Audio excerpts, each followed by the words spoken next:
Kita mau bahas mengenai konsep dasar sejarah ya Bu ya. Yes, konsep nanti bercabang, ada pohon ada daunnya, ada Iya, rantingnya, betul. seperti peristiwa sejarah yang satu akar bisa menyebabkan banyak peristiwa sejarah kayak gitu ya.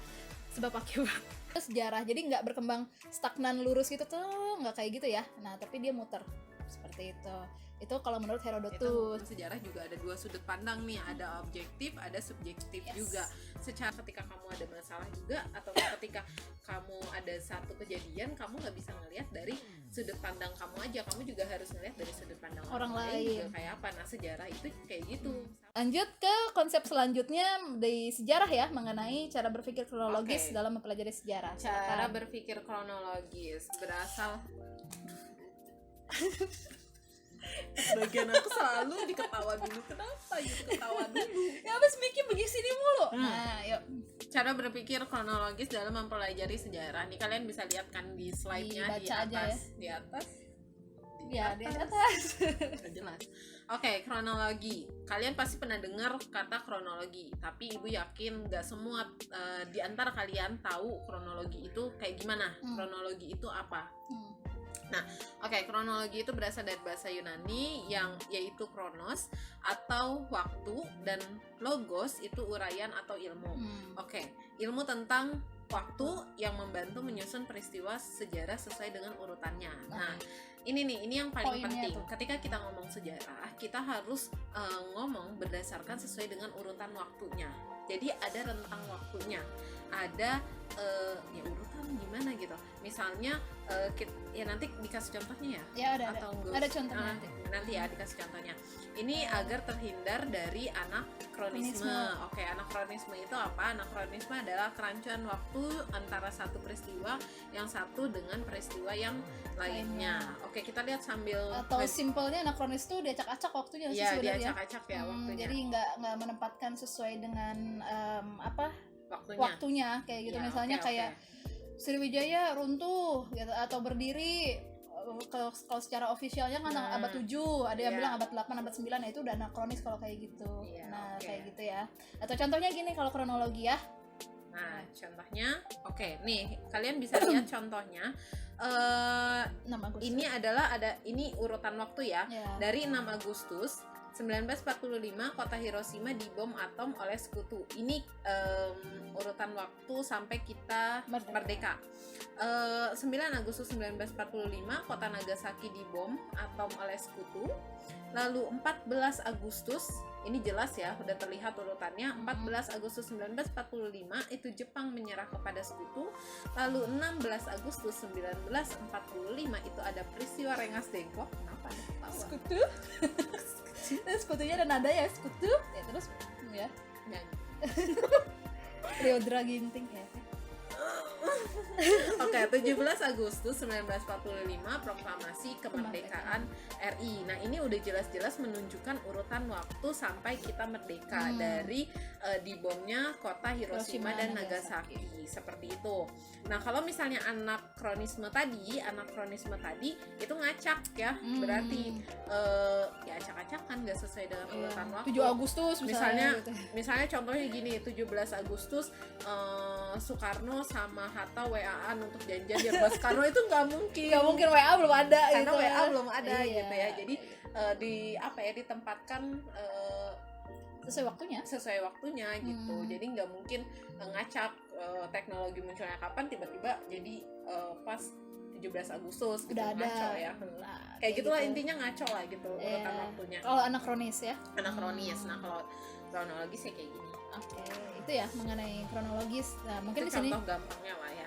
contoh gampangnya seperti itu. Nah, kalau di sini juga bisa sebenarnya kelihatan ya ada hubungan sebab akibat kan ya. Iya, benar-benar. Hubungan sebab akibat. Gara-gara karena ya Jepang menyerah kepada sekutu, kita bisa merdeka. Itu kan Betul, sebab akibat tuh kayak gitu ya. Nah, next langsung kita ke konsep diakronis ya dalam sejarah. Nah, ini bisa kalian lihat juga diakronis kalau dalam bahasa Yunani gitu arti dia melintas di depan rumahku. Oke.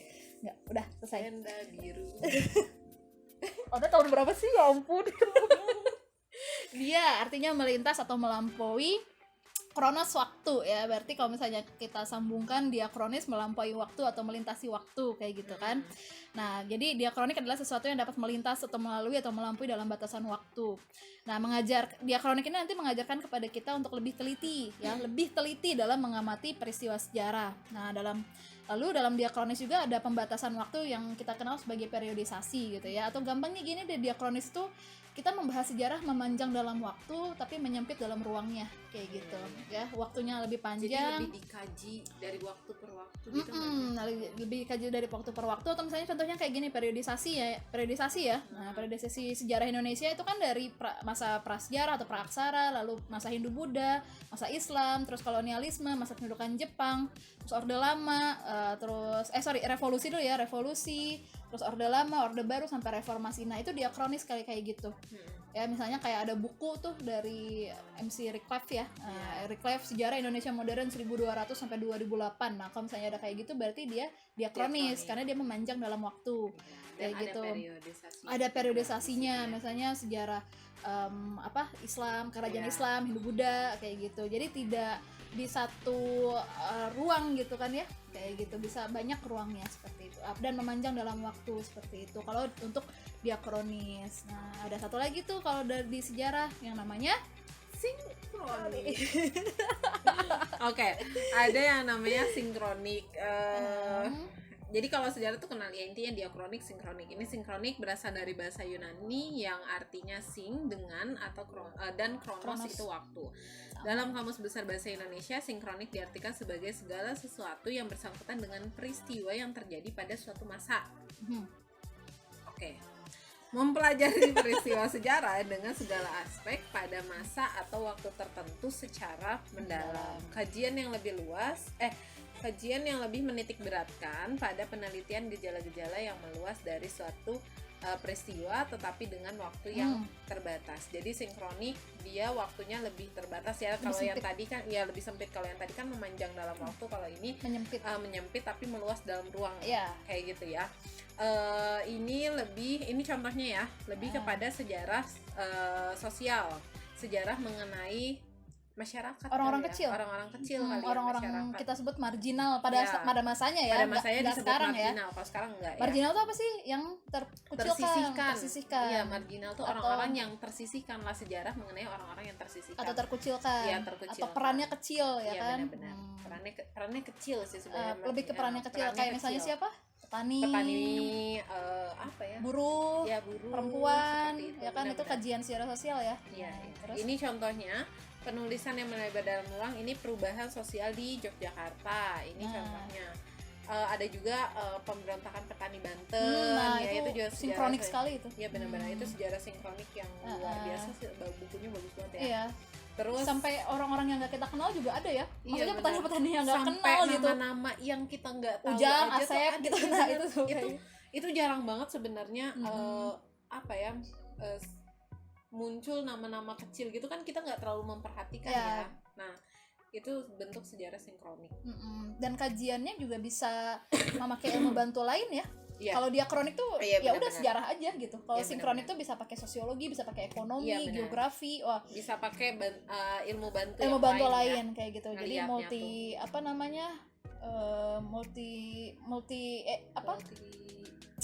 apa tuh, astagfirullahalazim, ya itulah pokoknya. Multitalentan ya. Ngaco. Oke. Terus ada diakronik. Ini contohnya ya. Tadi diakronik itu Kota Yogyakarta, Tempo Dulu. Nah, di bawahnya sejarah sosial 1880 sampai 1930. Nah, kalau diakronik itu pasti ada kayak gitu tuh. Ada kurun waktunya ya. Ada kurun waktunya. Sama tadi yang dicontohin Bu Akmar ya. Ya, Reclef 1200 2008 gitu kan ya. 2008. Itu tahun ya, bukan duit ya. 1200-an mang gitu. 2008. Susah juga kembaliannya kalau 2008 susah ya. Oke, itu untuk sinkronik, diakronik, konsep apa tuh tadi namanya kronologis gitu ya. Nah, sekarang kita lanjut ke konsep perubahan dan keberlanjutan dalam sejarah kayak gitu ya. Nah, kalau perubahan sendiri itu adalah kejadian atau peristiwa yang membuat perbedaan berlangsung secara zigzag. Nah, nanti kita lihat contohnya. Namanya hidup manusia kan. Yes. Pasti ada naik turun. Ya, naik turun. kadang di atas kadang di bawah, seperti roda yang Roda. berputar. Oh my god, kadang di atas kadang di bawah. kadang di atas di bawah. Kalau Keberlanjutan suatu keadaan yang telah berlangsung lama berlangsung secara garis lurus. Ya Lurus. udah, berlanjut aja gitu. berlanjut. Nah contohnya kayak gini ya. Ini contohnya Nah, kalian bisa lihat nih bentuknya beda banget ya. nah Oke, kalau keberlanjutan yang tadi semua kehidupan manusianya ya udah berlanjut aja gitu. Ya, kalau misalnya gitu kan ya. contohnya. VOC bubar karena korupsi. Apakah korupsi sampai sekarang sudah hilang? Tidak. Bahkan di orde lama korupsi ada, di orde baru korupsi ada, gitu kan. Reformasi jangan ditanya. Banyak sekali ya kan korupsi. Nah, itu Jadi- kan berlanjut tuh. Kayak gitu-gitu Berlanjut. aja kan Bahkan polanya. korupsi itu bukan cuma di kalangan atas doang ya. Iya, Nah, itu juga berlanjut. Uniko. Uniko, kalian yang Uniko. suka Uniko, ya kan? itu juga korupsi. Itu korupsi namanya. Nggak boleh Ya, nipu kolot. misalnya apa tuh namanya? Pergi mah 200.000, enggak 500.000. Oh, mantap. Bayar dulu bayar SPP dilebihin Dilebihin 50.000 misalnya. Pengalaman ya Anda ya? Gap. Gap ya. Nah itu keberlanjutan tuh kayak gitu. Jadi sesuatu hal yang ya bukan hanya yang jeleknya ya. Iya, Ibu iya. contohin yang nggak baik Ini ya. lebih gampang aja sih Lebih sebenarnya gampang. yang kalian lebih Mm-mm. cepet paham gitu. Yang baik-baiknya ada kok kayak gitu kan ya. Ada. Yang Apa baik-baiknya apa ya? keberlanjutan kayak misalnya Hmm. sistem tata kelola arsip kita kan lumayan rapi sih Oh, sebenarnya iya, ya. benar. Gitu. Tata Sekarang kelola aja arsip. kayaknya kurang rapi ya nggak sih? Nggak tahu deh. Nah itu ya. itu kan itu keberlanjutan. Jadi Nah, nggak ada. jadi seperti garis lurus tadi kan. Kalau Ya, perubahan benar. Kalau perubahan ya naik turun yang tadi Hmm. ibu bilang pasti kan di dalam kehidupan manusia ya tadi nggak lepas ya kalau misalnya kita ngomong sejarah pasti ngomongin manusianya pasti kan ada peristiwa yang naik turunnya juga kan. Contohnya apa ya? Kayak para pemimpin juga naik turun nggak sih?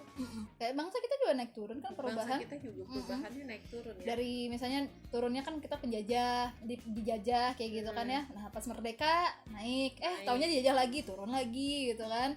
Terus berubah jadi RIS gitu kan. Terus Nah, naik itu turun ya maksudnya di sini masih di sini. Turun Terus masih berubah jadi ini. NKRI lagi NKRI, gitu kan. ya, Nah, terus terus naik kayak gitu lagi. fluktuatif. Nah, Iya. kayak misalnya kayak waktu orde lama orde baru kan kita salah satu negara yang cukup diakui di dunia Iya ya. benar-benar itu nama Indonesia cukup di atas juga ya sebenarnya. Presiden mana yang pernah ke Korea Utara? Cuma Soekarno ya kan. Benar-benar. Nah kayak gitu kerja sama negara asing juga banyak kayak gitu kan sampai diakui sampai jadi macan Asia juga. Iya, Nah benar. sekarang bahkan lagi sampai sekarang juga Soekarno dianggap tokoh yang berpengaruh di dunia juga Iya, ya. Itu juga betul. maksudnya satu kemajuan juga gitu ya. Nah itu ya posisi Indonesia di atas ya. Tapi kan turun lagi kan ketika Soekarnonya iya jatuh jatuh di gitu Orde orde lama lama yang pas kayak gitu. peristiwa PKI. Ya, Nah, gerakan itu juga 30 bisa September. proses Indonesia juga menurun juga berarti Terus itu keadaannya. muncul seorang rising star itu kan Soeharto ya, the rising star ya. Soeharto beliau membawa kembali Indonesia kepada kejayaan, kegemilangan gitu kan ya. Selama berapa tahun? 32 tahun. Nah, seperti itu. Turun lagi. Turun lagi gara-gara dolar turun gitu Ya, ya, gara-gara seperti itulah pokoknya ya. Dolar turun. Nah, itu kalau perubahan seperti itu ya, jadi fluktuatif. Oke. Oke. Itu videonya ya mengenai konsep dasar sejarah. Ya, itu materi hari ini.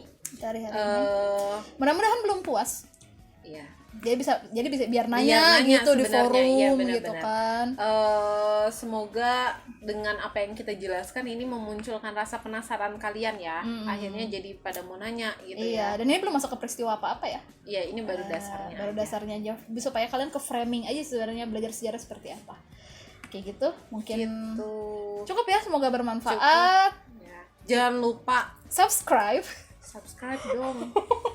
Ya, Subscribe. jadi Share. kalau misalnya ada video baru kalian tuh langsung bisa tahu. Is.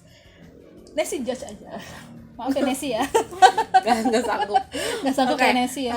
intinya kalau ya tadi kita buka forum pertanyaan di Classroom ya. Ya, jangan Ibu lupa nanya ya. menekankan banget nih ayo dong kita buka diskusi, sekalian Iya. kenalan, sekalian ibu pun tahu bahwa kalian ada gitu ya. Iya. Jadi Ada dan tolong tiada. ya, biar eksis gitu Biar eksis maksudnya, dong. kayak oh ibu tahu nih namanya siapa-siapa Nah. gitu. Jadi kita kenalannya dengan cara kayak gitu kalau Yes. misalnya sekarang ya. Jadi tolong di komen juga, di subscribe juga. Iya. Keren banget. Oke, Ya, semoga Cukup kan ya, bermanfaat. bermanfaat. Terima kasih. Wassalamualaikum Assalamualaikum warahmatullahi warahmatullahi wabarakatuh. wabarakatuh.